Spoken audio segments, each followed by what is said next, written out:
नमस्ते आप सभी को। आज जो है हम दोबारा से एक और बहुत ज्यादा बेहतरीन सा चैप्टर लेके आए हैं। क्लास 10th का जो है आवर एनवायरनमेंट यानी कि हमारा पर्यावरण। सीबीएसई 2024 के हिसाब से ये जो वीडियो रहने वाला है ये वन शॉट वीडियो रहने वाला है, ताकि आप सभी को जो है हर एक टॉपिक्स, हर एक जो है पॉइंट एकदम अच्छे से समझ में आए। तो बिना किसी टाइम वेस्ट किए जो है इस चैप्टर को अच्छे से स्टार्ट करते हैं, ठीक है। और हमारे एग्जाम में भी बहुत ज्यादा ही अब कम दिन रह गए हैं और ऑफिशियली जो है आप ये कह सकते हो कि टेंटेटिव डेट शीट्स भी आने स्टार्ट हो गए। तो बिना किसी देरी के जो है 5 से 6 नंबर में ये जो है एग्जाम में आता है, ये चैप्टर 5 से 6 नंबर में आता है। बेसिकली इससे जो है बहुत ज्यादा आसान क्वेश्चंस ही बनते हैं, ज्यादातर जो है केस स्टडी बनने के चांसेस होते हैं। तो किस तरीके से जो है क्वेश्चंस बनते हैं ये भी बीच बीच में डिस्कस करेंगे। तो बिना किसी टाइम वेस्ट के जो है इस चैप्टर को स्टार्ट करते हैं। तो ये जो चैप्टर है इसका नाम है आवर एनवायरनमेंट। तो सबसे पहले हम लोग जो है एनवायरनमेंट पे बात कर लेते हैं कि ये एनवायरनमेंट होता क्या है। बेसिकली अगर मैं आपसे एनवायरनमेंट में कहूं तो देखो बच्चों, हर एक वो चीज जो आप अपने आसपास देख पा रहे हो, यानी कि चाहे वो कुछ भी हो, कुछ भी एनीथिंग, ठीक है, चाहे वो तालाब हो, चाहे वो जंगल हो, चाहे वो मतलब कोई भी चीज हो, ठीक है, मैं, आप, हम, ठीक है, ये सारी की सारी चीजें एक एनवायरनमेंट क्रिएट करती है, यानी कि एक पर्यावरण बनाती है। यानी कि कोई भी XYZ फैक्टर जो आप देख पा रहे हो या कोई भी XYZ चीजें जो आप अपने आसपास देख पा रहे हो, उन सभी चीजों को जो है एनवायरनमेंट का नाम दिया जाता है। यानी कि एनवायरनमेंट में जो है सारी की सारी चीजें जो है इंक्लूडेड होती है। लाइक यहाँ पे आप लोगों को देखने को मिलेगा एनवायरनमेंट का एक अच्छा सा डेफिनेशन। अगर आपसे एग्जाम में पूछता है तो आप एग्जाम में किस तरीके से आंसर दोगे?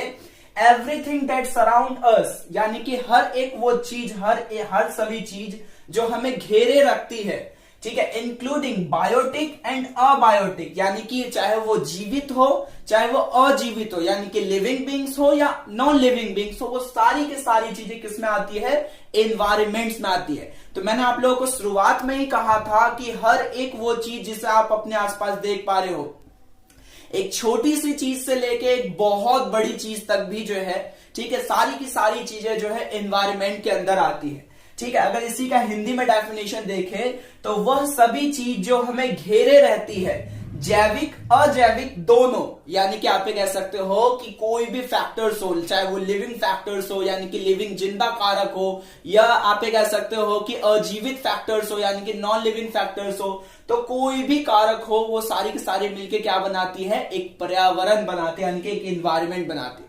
अब एनवायरनमेंट के अंदर बहुत सारी चीजें होती है, तो उन्हीं चीजों को जो हम लोग देखेंगे बारी बारी से। लेकिन सबसे पहला जो हम लोग का टॉपिक आ रहा है वो आ रहा है इकोसिस्टम, यानी कि इकोसिस्टम को हिंदी में कहते हैं परितंत्र। माफ करना बच्चों, यहाँ पे थोड़ा सा जो स्पेस की बहुत ज्यादा कमी है मेरे पास, इसीलिए जो है इस तरीके से जो है मैंने बना के आप लोगों के लिए जो है चैप्टर मैंने सोचा कि बहुत ज्यादा इंपॉर्टेंट है अभी लाना, क्योंकि वैसे हम लोग के एग्जाम जो आ रहे हैं और प्री बोर्ड भी बहुत जल्दी आ रहे हैं। दिसंबर में 15 तारीख से प्री बोर्ड भी स्टार्ट है। तो ये इकोसिस्टम होता क्या है? Interaction between these biotic and abiotic component form an ecosystem. यानी कि अगर मैं इसे हिंदी में पढ़ूं तो परितंत्र किसे कहते हैं? जैविक व अजैविक घटकों के पारस्परिक मेल को परितंत्र आप कह सकते हो। यानी कि अब मेरी बात ध्यान से सुनो। एक तो ये कि पर्यावरण में सारी चीजें आती हैं, लेकिन पर्यावरण में भी दो चीजों को बहुत ज्यादा ही हाईलाइट करके बताया गया। पहला बायोटिक्स एंड दूसरा अबायोटिक्स, यानी कि जो जीवित रहते हैं बायोटिक्स एंड जो अजीवित, यानी कि जो आप कह सकते हो कि लिविंग बींग्स नहीं होते हैं, नॉन लिविंग बींग्स होते हैं, यानी कि अबायोटिक अजीवित। तो इन दोनों को ही जो है मिला दो तो एक सिस्टम बनता है, जिस सिस्टम को कहते हैं इकोसिस्टम। देखो बच्चों, इको वर्ड का अपना खुद का एक अलग मतलब होता है, ठीक है। इको का मतलब ही हो गया नेचर से जुड़ा हुआ कोई भी चीज। नेचुरल चीजों को ही आप कह सकते हो कि आप जो है इको में जोड़ सकते हो, या नेचर से जुड़ी हुई, प्राकृतिक से जुड़ी हुई जितनी भी चीजें होती हैं उन सबको इको के अंदर रखा जाता है। तो ऐसे ही इको का एक सिस्टम बनता है जिसमें बायोटिक्स यानी कि जीवित और अजीवित चीजें दोनों ही इंक्लूड होती है, तो उस चीज को कहते हैं इकोसिस्टम। होप आप सभी को जो है समझ में आ रहा होगा ये सारे के सारे टॉपिक्स। मैं जो है थोड़ा सा साइड हो जाता हूं, आप तब तक स्क्रीनशॉट ले लेना या कॉपी में नोट्स बना लेना, क्योंकि नोट्स बनाना सबसे ज्यादा जरूरी का काम है। तो नोट्स बना के रखना ताकि जो है एग्जाम में किसी भी तरह का आप लोग को दिक्कत ना हो, और होपफुली जितना यहाँ पे बताया जाएगा उसी में से आपको कुछ ना कुछ पकड़ में जरूर आ जाएगा एग्जाम में, ये मेरी गारंटी है। ठीक है, तो मैं थोड़ा साइड हो जाता हूं, आप लोग जो इसको लिख लो। तो चलिए अब हम लोग जो है आगे बात करते हैं। ठीक है, तो यहां पे टाइप्स ऑफ इकोसिस्टम यानी कि परितंत्र के प्रकार। तो देखो बच्चों, अभी हम लोग जो है इकोसिस्टम पढ़ के आए हैं, और इकोसिस्टम में हम लोगों ने यही जाना कि बायोटिक और अबायोटिक चीजों को मिला दें तो हमारा बनता है इकोसिस्टम, यानी कि जीवित और अजीवित चीजों को मिला दिया जाए तो बनता है परितंत्र। अब इकोसिस्टम में भी दो तरह के इकोसिस्टम होते हैं, पहला आता है नेचुरल और दूसरा होता है आर्टिफिशियल। ठीक है, यानी कि नेचुरल को अगर हम हिंदी में बोलना चाहें तो प्राकृतिक, और दूसरा होता है मानव निर्मित, जिसे आप लोग जो है संश्लेषित भी बोल सकते हो। ठीक है, या फिर ह्यूमन मेड। तो ये जो नेचुरल होता है, देखो बच्चों, नेचुरल जो इकोसिस्टम बना है हमारा, इसको बनने में बहुत सालों का वक्त लगा है। कहने का मतलब ये है मेरा कि इसको बनने में ही आप ये कह सकते हो कि करोड़ों साल का वक्त लगता है। वैसे ही जैसे आप ये कह सकते हो कि अगर आपको 1 किलो मिट्टी अगर नेचुरल तरीके से बनते हुए देखना है, या आप ये कह सकते हो कि नेचुरल मिट्टी आपको देखना है बनते हुए, या आप ये भी कह सकते हो कि अगर आपको 1 किलो मिट्टी चाहिए वो भी नेचुरल बना हुआ, नेचुरल तरीके से बना हुआ, तो आपको हजारों सालों का इंतजार करना पड़ेगा मिट्टी को, यानी कि 1 किलो मिट्टी को, 1 किलो सॉइल को बनने में इतना ज्यादा टाइम लगता है। वैसे ही प्राकृतिक संसाधन यानी कि प्राकृतिक आप ये कह सकते हो कि परितंत्र को, या जितने भी हमारे पास नेचुरल रिसोर्सेज हैं, जितने भी हमारे पास प्राकृतिक संसाधन हैं, उन सभी को बनने में करोड़ों सालों का वक्त लगा है। इसीलिए जब भी आप ये कह सकते हो कि आप किसी प्राकृतिक संसाधन को यानी कि नेचुरल रिसोर्सेज को वेस्ट करें, तो ये जरूर सोच के रखना कि उसे बनने में कितना ज्यादा टाइम लगा है, और हमारे आने वाली जो आप ये कह सकते हो कि पीढ़ी है, उन सबको जो है कितना प्रॉब्लम हो सकता है कि अगर वो सारी चीजें जो है, उनकी जरूरतों की चीजें अगर उनको नहीं मिली तो आइए आगे बढ़ते हैं और बात करते हैं नेचुरल रिसोर्सेज के ऊपर। ठीक है, यानी कि नेचुरल इकोसिस्टम के ऊपर। तो अगर मैं नेचुरल इकोसिस्टम की अगर मैं बात करूं तो देखो, इट क्रिएट नेचुरली, यानी कि ये जो है प्राकृतिक रूप से अपने आप ही बन जाता है, इसमें किसी का भी इंटरफेयर नहीं होता नेचर को छोड़ के, क्योंकि नेचर ही तो आप कह सकते हो कि वो एक बहुत बड़ी फैक्टर है हमारे अर्थ पे। ठीक है, जिसने जो है आप कह सकते हो कि यहाँ पे लाइफ को पॉसिबल कर रखा है, यानी कि मेंटेन करके रख रखा है। अगर नेचर जो है आप कह सकते हो कि अपना सहयोग ना दे इस चीज को, तो हमें भी जो है इस प्लेनेट से गायब होने में टाइम नहीं लगेगा। ठीक है, जैसे कि फॉरेस्ट यानी कि जंगल, लेक, तालाब भी अपने आप ही बनते हैं, और आपको तो पता ही है कि समुद्र यानी कि ओशियंस जो होते हैं, यानी कि जो महासागर होते हैं, उनको बनने में कितना ज्यादा टाइम लगा होगा, और टाइम लगते ही आप ये कह सकते हो कि वो अपने आप में ही बहुत बड़ी बॉडी जो है कहलाते हैं। वाटर की सबसे बड़ी बॉडीज में जो है ओशियंस आते हैं, यानी कि महासागर, समुद्र आता है। वैसे ही आप ये कह सकते हो कि मानव निर्मित भी जो है कुछ आप ये कह सकते हो कि परितंत्र यानी कि इकोसिस्टम होता है। ठीक है, जैसे कि it create by human, like crop field, यानी कि जो हम लोग खेत बनाते हैं, ठीक है, वो हम लोग जो आप कह सकते हो कि अपने तरीके से बनाते हैं। गार्डन यानी कि बगीचा, ठीक है, ये सब जो है मानव निर्मित है। लाइक आप ये कह सकते हो कि कोई हम लोगों ने जो है फ्लाईओवर बना दिया, यानी कि पुल बना दिया, तो ये सारी की सारी जो इकोसिस्टम का जो हिस्सा है ये हमारे द्वारा बनाया गया है। ठीक है, लेकिन वहीं अगर हम देखें नेचुरल तरीके से बना हुआ, तो इसको बनने में ही बहुत टाइम लगता है, और साथ ही जब ये बन जाता है तो इसको जो आप ये कह सकते हो कि खत्म होने में भी टाइम नहीं लगता। ठीक है, और ऐसे ही फिर सेकंड टॉपिक पे बढ़ते हैं इसी के साथ, और बात करते हैं कंपोनेंट ऑफ इकोसिस्टम की, यानी कि परितंत्र के कुछ घटक भी होते हैं। तो यहां पे जो है मैंने लिखा है, सबसे पहले अगर मैं बात करूं अबायोटिक यानी कि अजैविक घटक की, ठीक है, यानी कि अबायोटिक कंपोनेंट्स की, तो उसमें आता है एयर, वाटर, लैंड, यानी कि हवा, जल, भूमि।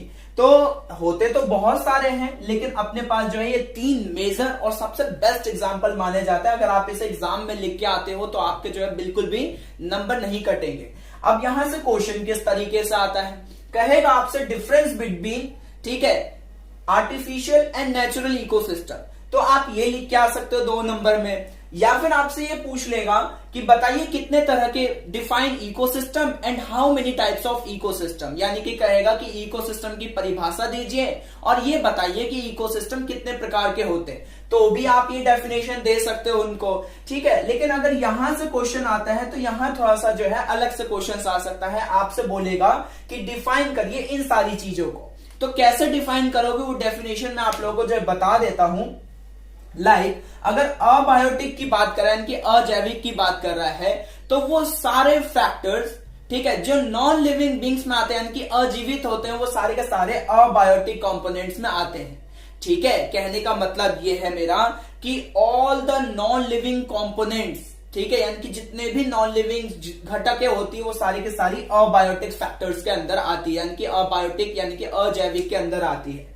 जैसे कि हवा, पानी, ठीक है, आप ये कह सकते हो कि भूमि, ये सारी की सारी चीजें, ठीक है। लेकिन अगर हम बायोटिक की बात करें तो बच्चों ये अपने आप में ही बहुत बड़ा फैक्टर माना जाता है, ठीक है। क्यों? क्योंकि इसके अंदर आप, मैं, हम भी आते हैं, ठीक है, यानी कि एनिमल किंगडम से हम लोग बिलोंग करते हैं, और एक प्लांट होते और भी हैं, लाइक माइक्रो ऑर्गेनिजम्स भी होते हैं, यानी कि सूक्ष्म जीव भी होते हैं, पैरासाइट्स भी होते हैं, बहुत सारी चीजें होती हैं। लेकिन एनिमल और प्लांट जो है इनके मेजर्स एग्जाम्पल में से एक है, ठीक है, यानी कि जानवर और पौधे में से जो है बहुत इंपॉर्टेंट, यानी कि प्रमुख आप ये कह सकते हो कि उदाहरण है इसका।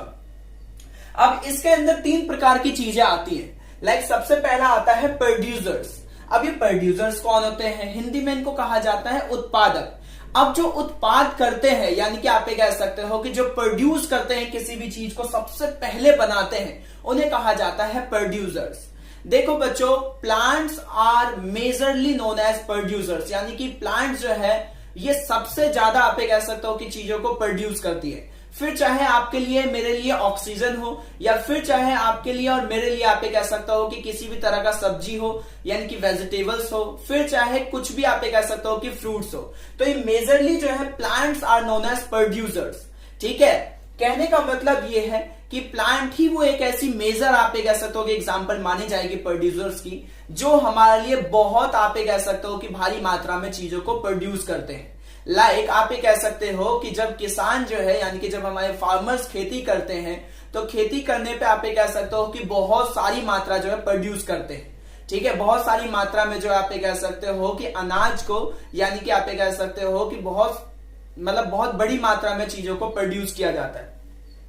ऐसे ही सेकंड नंबर पे आते हैं कंज्यूमर्स, जिसे जो है उपभोक्ता कहा जाता है। अब देखो, जिस चीज को प्रोड्यूस किया गया है उस चीज को कंज्यूम तो करना पड़ेगा, ठीक है, तो उसी के लिए बनते हैं कंज्यूमर्स, मैं और आप, ठीक है। तो हम लोग क्या है, बेसिकली आप ये कह सकते हो कि कंज्यूमर्स। अब हम लोग जो है आगे बात करते हैं डिकम्पोजर्स की, यानी कि अपघटक की। देखो बच्चों, मेनली क्या होता है डिकम्पोजर्स में ना, बहुत स्मॉल टाइप के माइक्रो ऑर्गेनिजम्स आते हैं। अब आप खुद सोचो कि अगर कोई XYZ फैक्टर्स की जो है डेथ हो जाती है, तो उसको जो है नेचर में ऐसे तो नहीं छोड़ा जा सकता है, उसको कोई ना कोई डिकम्पोज करने के लिए जरूर आएगा, और उन्हीं जो है उसको जो है कोई ना कोई हटाने के लिए वहां से जरूर आएगा, ठीक है। और उन माइक्रो ऑर्गेनिजम्स को ही हम लोग जो है डिकम्पोजर्स कहते हैं। क्यों? क्योंकि ये क्या कर लेते हैं, हर एक चीजों को जो है डिकम्पोज कर लेते हैं, बहुत जल्दी आप ये कह सकते हो कि उनको जो इस जगह से हटा देते हैं। आप ये कह सकते हो कि डेड प्लांट्स इसके एग्जांपल्स हो गए, डेड एनिमल्स इसके एग्जांपल हो गए। अगर कोई मर जाता है तो उसको जो है मिट्टी के अंदर जब गाड़ दिया जाता है किसी भी एनिमल को, तो हम जो है हफ्ते भर बाद या महीने भर बाद देखते हैं कि वो किस तरीके से गायब हो गया होता है। तो जो गायब हो जाता है तो वो किसकी वजह से, वो डिकम्पोजर्स की वजह से गायब होता है, ठीक है। यानी कि कहने का मतलब ये है बैक्टीरिया, फंगी, है ना, तो ये सारी की सारी चीजें जो है डिकम्पोजर्स में आते हैं। क्यों? क्योंकि ये लोग डिकम्पोज कर लेते हैं। डिकम्पोज का मतलब ये आता है कि जितने भी आप ये कह सकते हो कि डेड डिकेइंग एनिमल्स होते हैं, ठीक है, यानी कि जितने भी मरे हुए जीव होते हैं उन सभी को बचाना, ठीक है, ये इनके आप ये कह सकते हो कि अधिकार में होता है। अब इन तीनों को जब हम लोगों ने समझ लिया बारी बारी से, होप आप सभी को ये सारी बातें जो है समझ में आ रही होगी। अगर किसी को नहीं आ रहा है ये चीज समझ में, तो वो कमेंट बॉक्स में जो है अपने डाउट्स आराम से लिख देना, मैं जो उसको वहां पे आप ये कह सकते हो कि समझा दूंगा, ठीक है। लेकिन अगर फिर भी नहीं आ रहा समझ में, तो आप इस वीडियो को जो है रिपीट करके देख सकते हैं दोबारा से। तो हम लोग जो है कंज्यूमर्स के अंदर 4 और चीजों को पढ़ते हैं। सबसे पहला हार्बीवोरस। अब कंज्यूमर में भी 4 तरह के कंज्यूमर होते हैं मेजरली, यानी कि प्रमुख तरीके से अगर देखा जाए तो 4 तरह के उपभोक्ता होते हैं। पहले हार्बीवोरस यानी कि शाकाहारी, जो सिर्फ और सिर्फ ग्रीन प्लांट्स को ही आप कह सकते हो कि यूज में लाते हैं, अपने खाने के यूज में लेके आते हैं। अपने ईटिंग हैबिट्स में जो आप कह सकते हो कि सिर्फ और सिर्फ ग्रीन प्लांट्स ही, या आप कह सकते हो कि जो किसी भी तरह का जो है, ठीक है, मीट है ना, मछली, ये सब चीजें ना खाते हो, उन्हें जो है हार्बीवोरस कहा जाता है।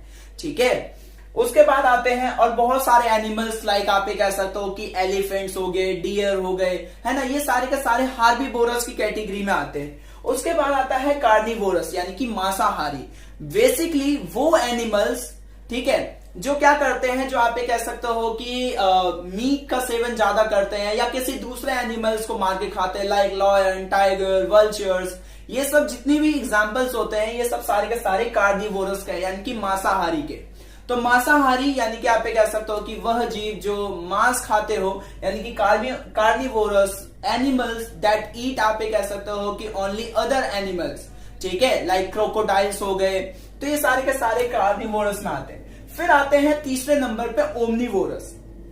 अब ये ओमनीवोरस कौन होते हैं? लाइक जो दोनों में इंक्लूड हो, ठीक है, लाइक आप कह सकते हो कि वो जो आप कह सकते हो कि ग्रीन सब्जियों को भी खा ले, और सेकंड चीज ये कि आप कह सकते हो कि मीट और मतलब इन सब चीजों को भी खा ले।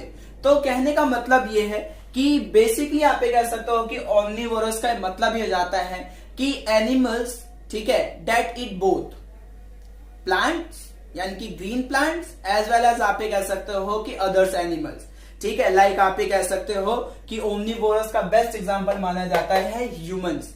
ह्यूमंस एक ऐसी आप कह सकते हो कि जीव हैं जो दोनों ही खा सकते हैं। ठीक है, उसके बाद आप कह सकते हो कि हम लोग बात करते हैं पैरासाइट्स की, और सबसे लास्ट पॉइंट है पैरासाइट्स। इनको हिंदी में कहा जाता है परजीवी। अब ये होते क्या है? देखो बच्चों, बेसिकली ये क्या करते हैं, ये दूसरे किसी ऑर्गेनिजम्स पे यानी कि ये दूसरे किसी ऑर्गेनिजम्स पे, ठीक है, अपना अधिकार जमा लेते हैं। जैसे ये एक प्लांट भी होता है जिसे हम लोग कहते हैं अमरबेल, कसकत्ता। तो वो भी क्या करते हैं, वो दूसरे प्लांट्स पे जो है चढ़ जाते हैं, उनको अपना होस्ट बनाती है, और होस्ट बनाने के साथ ही जो है जितने भी न्यूट्रिशन प्रोटीन्स होते हैं, ठीक है, न्यूट्रिशन प्रोटीन्स जितने भी चीजें इंक्लूडेड होती हैं फोटोसिंथेसिस के दौरान, जो एनर्जी बनती है वो एनर्जी वो उनसे लेती है, और इन्हीं चीजों को जो है पैरासाइट्स का नाम दिया जाता है। होपफुली आप लोगों को जो है सारी बातें समझ में आ रही होंगी। मैं थोड़ा सा साइड हो जाता हूं, आप लोग जो है इसे आराम से लिख लो, ठीक है, फिर हम लोग जो है आगे बढ़ते हैं। तो अब हम लोग जो है आगे बात करते हैं, और हम लोग बात करते हैं फूड चेन के बारे में। देखो बच्चों, ये जो फूड चेन है, ठीक है, इसे हम ही लोगों ने जो आप कह सकते हो कि डिफाइन किया है। अब इसके अंदर बेसिकली होता ये है कि कोई एक जीव जो है, यानी कि कोई भी एक ऑर्गेनिजम्स अगर दूसरे ऑर्गेनिजम्स को खा रहा है, और वो दूसरा ऑर्गेनिजम्स किसी और दूसरे ऑर्गेनिजम्स के द्वारा खाया जा रहा है, तो इट मीन्स हम सबका कोई ना कोई एक चेन बना हुआ है। देखो बच्चों, नेचर में हर एक चीज को जो आप कह सकते हो कि हर एक ऑर्गेनिजम्स को जो है, ठीक है, अपने अपने लिए जो है आप कह सकते हो कि जीवन ढूंढने की आवश्यकता पड़ती है। इसी जीवन को, इसी लाइफ को जो है आप कह सकते हो कि ढूंढते ढूंढते लोग जो है, ठीक है, यानी कि कोई भी ऑर्गेनिज्म जो है वो आप कह सकते हो कि अपने खाने की भी तलाश करते हैं, और जब खाने की तलाश करते हैं यानी कि फूड की आप कह सकते हो कि रिसोर्सेज में रहते हैं, तब वो जो है जो भी उनको जो है ठीक लगता है वो उस हिसाब से जो है अपने फूड को जो है सेलेक्ट करते हैं कि हाँ बेसिकली जो है उनको खाना क्या है। जैसे अगर मैं बात करूं फूड चेन के बारे में, तो अ सीरीज ऑफ ऑर्गेनिजम्स यानी कि एक श्रेणी क्रम है जिसमें क्या होता है कि वेयर एक ऑर्गेनिजम्स ईट अदर ऑर्गेनिज्म, यानी कि एक जीव किसी दूसरे जीव को खाते हैं, अपना भोजन बनाते हैं। इसमें क्या होता है, एक श्रेणी क्रम है जिसमें एक जीव दूसरे जीव को खाते हैं। तो बेसिकली यहां पे देखने वाली बात यह है एग्जांपल के साथ कि देखो ग्रास, ठीक है, और ग्रास को खाता है कौन? डियर यानी कि हिरन, और हिरन को कौन खाता है? लायन। तो कहने का मतलब यह है कि घास को खाता है हिरन और हिरन को खाता है शेर। तो इसी तरीके से जो है एक चेन क्रिएट हो जाती है। बेसिकली आप ये कह सकते हो कि ये जो चेन है ये बहुत ज्यादा ही बड़ी है। क्यों? क्योंकि ये जो चेन है ये माइक्रो ऑर्गेनिज्म से स्टार्ट होती है और बहुत बड़े बड़े ऑर्गेनिजम्स तक जो है जाती है। अब यहाँ पे जो है कुछ इंपॉर्टेंट पॉइंट्स हैं जिसे मैंने लिखा है, ये बहुत ज्यादा इंपॉर्टेंट पॉइंट है बच्चों, इस पे जो है स्टार चढ़ा लो, MI पॉइंट से ये, ठीक है। In a food chain uh various of steps where transfer of energy take place. यानी कि देखो बच्चों, यहां पे क्या मैं बताने की कोशिश कर रहा हूं कि फूड चेन के अंदर, ठीक है, जब भी कोई एक जीव दूसरे जीव को खाता है तो उसके अंदर क्या होता है, एनर्जी ट्रांसफर होती है, यानी कि ऊर्जा का स्थानांतरण होता है, ठीक है। जब भी कोई एक जीव, यानी कि इस आहार श्रृंखला में जब भी कोई एक जीव दूसरे जीव को खाता है तो उससे क्या होता है, उस जीव के अंदर से जो है उसकी एनर्जी जो है दूसरे जीव में ट्रांसफर होती है, जिस चीज को हम लोगों ने कहा है ट्रॉपिक लेवल, यानी कि पोषी स्तर। एक आहार श्रृंखला में उन जैविक, ठीक है, घटकों के जिनमें ऊर्जा का स्थानांतरण होता है उसे पोषी स्तर कहते हैं।